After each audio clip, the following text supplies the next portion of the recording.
বসুরামপুর গ্রামটা বড়ই শান্ত। সেই সাথে সোনালি ফসলে ঢাকা ধান জমি আর আশপাশে থাকা দিঘিগুলোর টলটলে জল মিলিয়ে যেন এক মায়াবী পরিবেশের দেখা মেলে এখানে। এই গ্রামের বেশিরভাগ মানুষই বেশ সরল ধরনের, কোনো সাথে পাঁচে কেউ থাকে না। গ্রামের মানুষ যেমন মিলেমিশে থাকে, তেমনই গ্রামটাও নিজের প্রকৃতি সবার কাছে উন্মুক্ত করে দেয়। কিন্তু সব শান্ত পরিবেশের আড়ালে লুকিয়ে থাকে অশান্ত কোনো কিছু। আষাঢ় মাসের এক বাদলা রাতে ঠিক তেমনই অশান্ত সময়ের পূর্বাভাস পেয়েছিল গ্রামের মানুষেরা।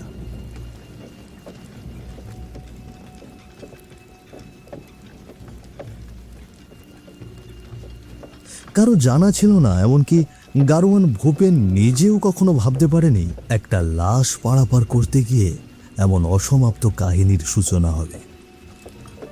তবে শেষ পর্যন্ত যা ঘটতে চলেছে তা যেমন ভয়ানক, তেমনই করুণ আর দুঃখজনক।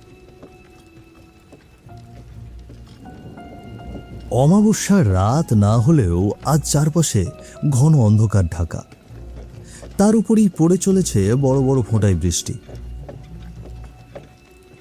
গ্রামের কাঁচা কাদায় মাখামাখি হয়ে একাকার। সেই কর্দমাক্ত পথের ওপর দিয়ে ক্যাচ ক্যাচ শব্দ তুলে এগিয়ে যাচ্ছে একটা গরুর গাড়ি।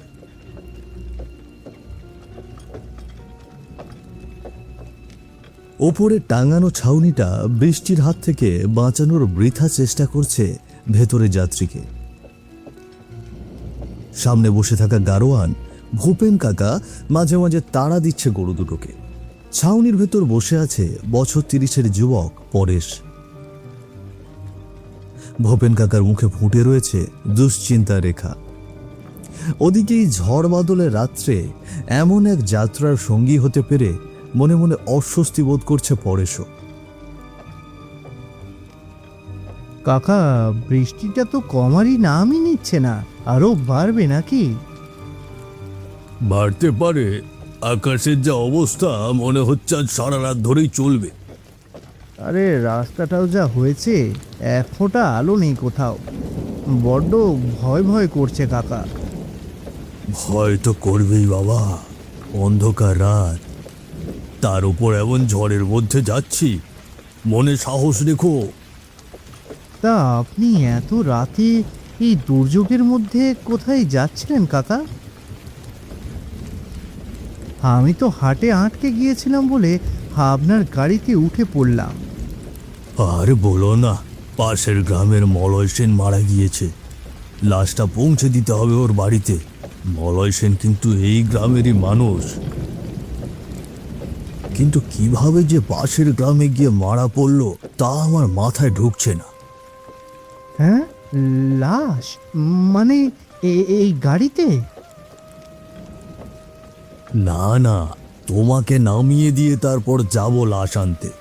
ওদের বাড়ির লোক খবর পাঠিয়েছিল, এই সময় আর কে যাবে বলো, তাই আমাকেই যেতে হচ্ছে। ও আচ্ছা, তা মলয় সেন কোন মলয় সেন? আমাদের চেনা চেনা কেউ? চিনলেও চিনতে পারো, বড় ভালো মানুষ ছিল। কিন্তু দেখো কপালটা তার খারাপ, বড্ড অসময়ে চলে গেল। কিভাবে মারা গেল কাকা? কোনো অসুখ করেছিল নাকি? ওইটাই তো অবাক করা বিষয়। অসুখ না, মলয় নাকি ওই গ্রামে চুরি করতে গিয়েছিল, তারপর হাতে নাতে ধরা পড়ায় পিটিয়ে মেরেছে গ্রামের লোকের। কিন্তু মলয় যে এমন কিছু করতে পারে তা আমার অন্তত বিশ্বাস হয় না, কারণ এমন সৎ মানুষ এই জগতে পাওয়া বড়ই কঠিন। কি বলছেন কাকা? এমন ভালো একটা মানুষ চুরি করতে যাবে কেন? সেইটাই তো আশ্চর্যের বিষয়। কি যে হচ্ছে আজকাল, যদি বিষয়টা সত্যি হয় তাহলে বলবো কাউকে বিশ্বাস করার উপায় নেই। যাকে ও সব কথা এখন থাক, তোমার বাড়ির কাছে তো এসে গিয়েছে প্রায়। ওই তো ওই মোড়টা পার হলেই পৌঁছে যাব। আর কোনো কথা না বলে চুপচাপ বসে রইল পরেশ। মলয় সেনের মৃত্যুর ঘটনা কিছুটা হলেও চিন্তার উদয় করেছে ওর মনে। পরেশকে নামিয়ে দ্রুত গাড়ি ঘুরিয়েছিল ভূপেন কাকা। পাশের গ্রাম থেকে মলয় সাদা কাপড়ে মোড়া দেহটা গাড়িতে তুলে নিতে বেশি সময় লাগে। ভূপেন কাকা যখন লাশ নিয়ে নিজের গ্রামের দিকে রওনা দিয়েছে তখন রাত হয়েছে আরো গভীর। শীতল বাতাস বইছে বৃষ্টির পাশাপাশি। ঝড় বাদলের আওয়াজটুকু বাদ দিলে চারিদিকে কেবলই নীরবতা। ভূপেন কাকার মনটা খারাপ হয়ে আছে মলয়ের জন্য। এই কথা ওই কথা ভাবতে ভাবতে হঠাৎ করেই দাঁড়িয়ে পড়ল তার গাড়িটা।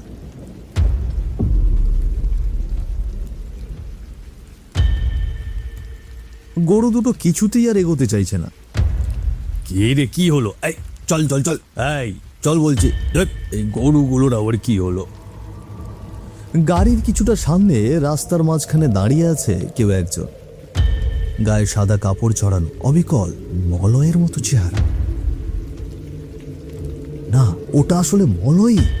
বৃষ্টির জলে তার সারা শরীর ভেজা। ভূপেন কাকা নিজের চোখকে বিশ্বাস করতে পারছে না।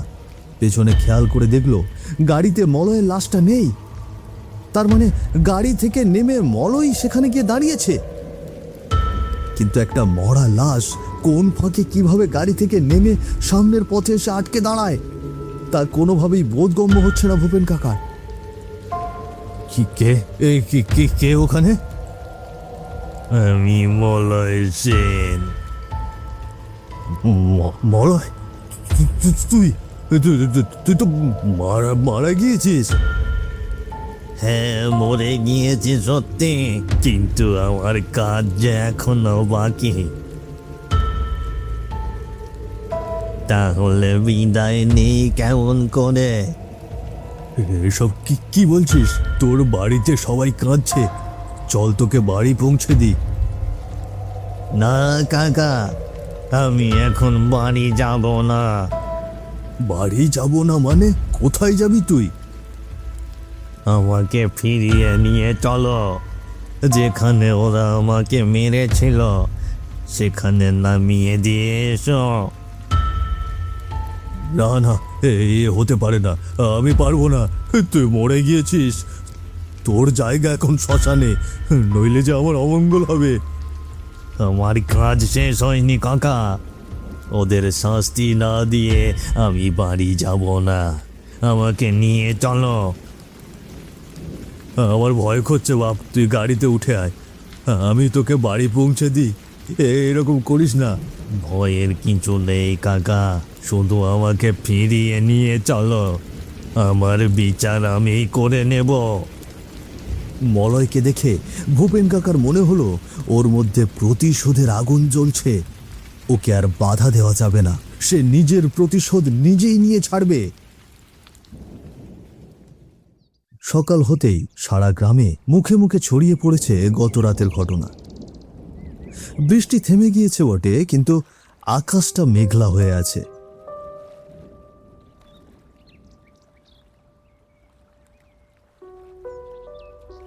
গ্রামের পুকুর ঘাটে দাঁড়িয়ে গল্প করছে যোগেশ আর সনাতন। তাদের আলাপের বিষয়বস্তু গতকাল রাতের ঘটনা।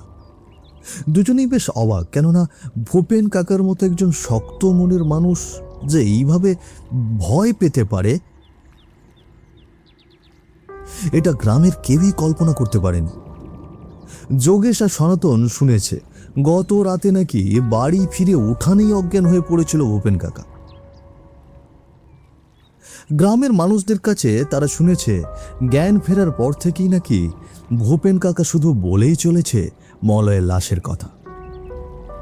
এই অদ্ভুত ঘটনা নিয়ে গ্রামের আর সবার মতোই একটা চাপা উত্তেজনা আর আতঙ্ক কাজ করছে যোগেশ আর সনাতনের মধ্যে। সনাতনদা, গত রাতে তো ভয়ানক ঘটনা ঘটে গেল শুনেছি। আরে, সারা গ্রামে তো এই নিয়ে আলোচনা চলছে। লোকটা নাকি হয়ে কাঁপতে কাঁপতে বাড়ি ফিরেছে। শুধু তাই নয়, শুনছি কাকি নাকি বলছে বাড়ি ফিরেই উঠোনে অজ্ঞান হয়ে পড়েছিল ভূপেন কাকা। জ্ঞান ফেরার পর থেকে আবোল তাবোল বকে চলেছে। কি বলছে? ওই তো বলছে যে মলয়ের লাশ নাকি গাড়ি থেকে নেমে ওর সামনে এসে দাঁড়িয়েছিল, কথাও বলছিল নাকি ওর সাথে। তারপর ভয়ে পালিয়ে এসেছে ভূপেন কাকা। বলিস কি রে, মোরা মানুষ আবার কথা বলে নাকি? নির্ঘাত ভয় পেয়ে উল্টোপাল্টা দেখেছে। কাকার বয়স তো কম হলো না। আমার মোটেও তা মনে হয় না। ভূপেন কাকা এই বয়সেও কত শক্ত মনের মানুষ জানোই তো। তাছাড়া মিথ্যেও বলতে শুনিনি কোনোদিন। লাশ নিয়ে মানুষটা কত জায়গায় গিয়েছে এর আগেও, শ্মশানেও রাত কাটিয়েছে। তার কি এত সহজে ভয় পাওয়ার কথা? তা তুই ঠিকই বলেছিস। তাহলে কি মলয়ের ঘটনাটা সত্যি? আমারও ওটাই বিশ্বাস, কিন্তু মলয়ের লাশ হঠাৎ অমন করলো কেন তা আমার মাথায় ধরছে না।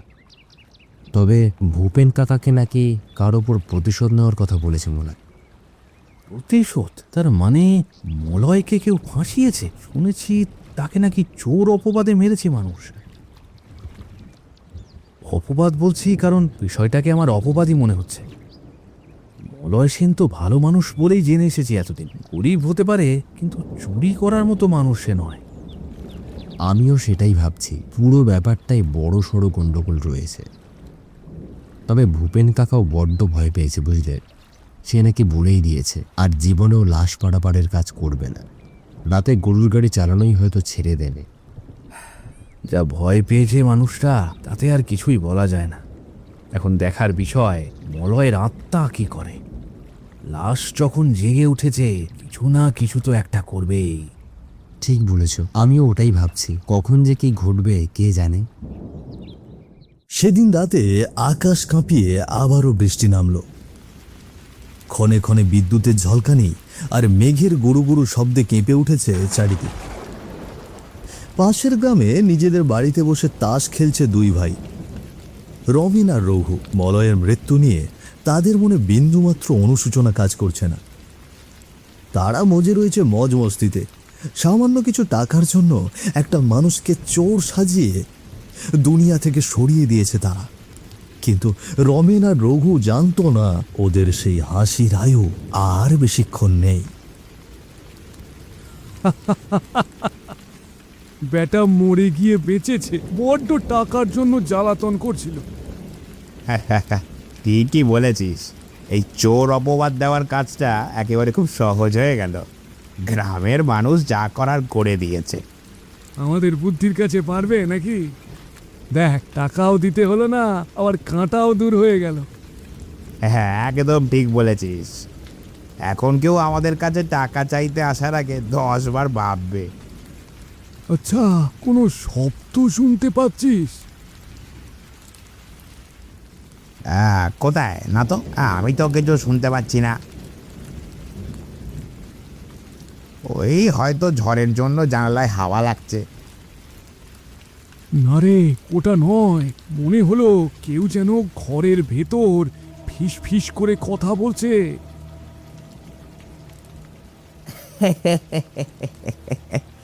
আরে খুশিতে কি পাগল হয়ে গেলি নাকি? যে ভুলভাল শুনছিস বাদ দে তো। এখন নে, চল চল আর একটা দান খেলা যাক। ঠিক তখনই ঘরের মধ্যে আবির্ভাব ঘটল একজন মানুষের।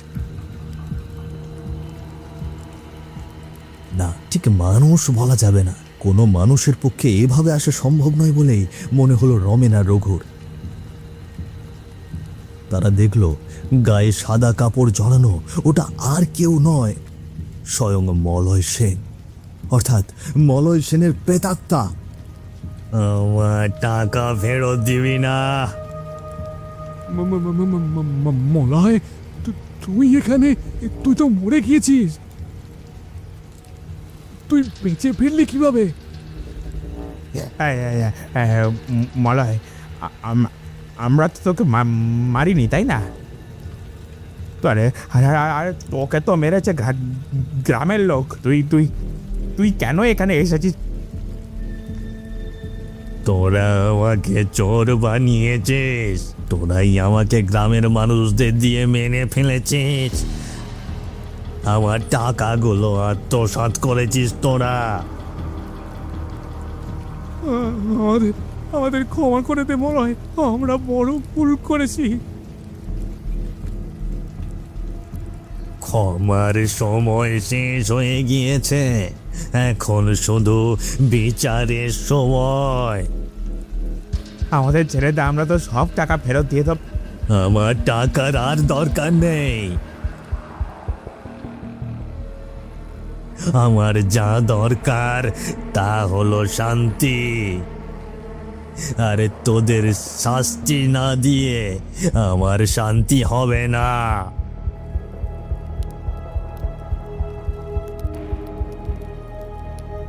হঠাৎ ঘরের ভেতরে দাউ দাউ করে জ্বলে উঠল আগুন, আর সেই আগুনের মাঝখানে আটকে পড়ে রইল রমেন আর রঘু। পালানোর পথ খুঁজল তারা, কিন্তু কোনো দিকেই কোনো পথ নেই। কিছু সময়ের মধ্যেই ওখানে আগুনে ঝলসে শেষ হয়ে গেল তারা। যে রাতে রমেন ও রঘুর বাড়িতে আগুন লেগেছে, সেই রাতেই মলয়ের বাড়িতে এসেছে ভূপেন কাকা। তার কেবলই মনে হচ্ছে মলয়ের পরিবারের সত্যিটা জানা দরকার। একরকম অপরাধ বোধ আর দায়িত্ব তাড়িয়ে বেড়াচ্ছে তাকে। তাই সে ঠিক করল, যা দেখেছে যা শুনেছে সবকিছুই মলয়ের স্ত্রী আর মাকে গিয়ে বলবে। শরীরটা একটু ভালো হতেই রাতেই চলে এসেছে মলয়ের বাড়িতে। ঘরের ভেতরে মলয়ের মা সারদা ও স্ত্রী মালতীর সাথে কথা বলছে ভূপেন কাকা। তবে ভূপেন কাকাকে এই অসময়ে দেখে তারা বেশ অবাক হয়েছে। কাকা, আপনি এত রাতে? আমি আর থাকতে পারলাম না মা, তোমাদের কিছু বলার ছিল। কি কথা বলুন তো? আমার ছেলের দেহটা যে হারিয়ে গেল, মলয় কোথায়? ওর কি কোনো খবর পাওয়া গেল? আমি জানি মলয় কোথায় আছে। মলয় আমার সাথে কথা বলেছে। কথা বলছে? কি বলছেন আপনি এসব? হ্যাঁ মা, মলয়ের লাশটা আমার গাড়ি থেকে নেমে গিয়েছিল। আমাকে বলেছিল ও এখন বাড়ি ফিরবে না। আমার ছেলে তাহলে বেঁচে আছে, কিন্তু কিন্তু কেন ফিরবে না আমার ছেলে? আমরা তো ওর জন্য অপেক্ষা করে আছি। মলয় যদি জেগে উঠেই থাকে, তাহলে কোথায় চলে গেল সে? মলয় আসলে বেঁচে ওঠেনি, ও এখনো মৃতই রয়েছে, কিন্তু ওর লাশ জেগে উঠেছে। বলা যায় ওর প্রেতাত্মাই দেহটাকে আপাতত চালনা করছে। মলয় বলল ওর কাজ শেষ হয়নি। যারা ওর ওপরে অবিচার করেছে তাদের শাস্তি না দিয়ে ও ফিরবে না। কি বলছেন? তার মানে কি ওই গ্রামে আমার স্বামীকে ষড়যন্ত্র করে মেরে ফেলা হয়েছে? হ্যাঁ, আমারও তাই ধারণা। মলয় ওদের ওপর প্রতিশোধ নিতে গিয়েছে, কিন্তু শুধু তাই নয় মা। আর কি বলেছে আমার ছেলে? আমি যখন মলয়কে নিয়ে আসার চেষ্টা করেছিলাম, তখন মলয় বলেছে চোর অপবাদ নিয়ে আমি নিজের বাড়ির চৌখাটে পা রাখবো কি করে? আমার মা, আমার বউয়ের সামনে আমি এই কলঙ্ক নিয়ে কি করে দাঁড়াবো? তার মানে আমার স্বামী এই লজ্জায় পেরেনি? হ্যাঁ মা, ওর আত্মসম্মান বোধ খুব প্রবল। সে তো তোমরা জানোই। আমাকে মলয় বলল আগে নাকি সে নিজেকে নির্দোষ প্রমাণ করবে, তারপর নিজেই সম্মান নিয়ে বাড়ি ফিরবে। আমার ছেলেটা মরে গিয়েও এত কষ্ট পাচ্ছে। আমরা তো জানি ও নির্দোষ। তোমরা চিন্তা করো না, কাজ শেষ হলে মলয় ঠিক ফিরবে, সে কথা দিয়েছে।